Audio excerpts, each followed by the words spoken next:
In this example, we've got a bit of data. We've got an ordered quantity and the picked quantity. We want to know what is outstanding. So if we create a simple formula, I say equals what was ordered minus what was picked.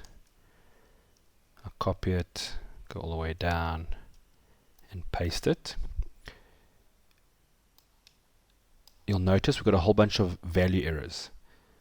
That seems to be because if I look here, you'll notice there's a comma. If I delete the comma, then it seems to be fine. I'm just going to undo. In this case, I'm going to use a tool.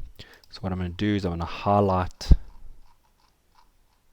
this entire column. I'm going to push Control H for the find replace. And I'm going to tell Excel I want it to find all the commas and replace it with nothing. So I just leave it blank.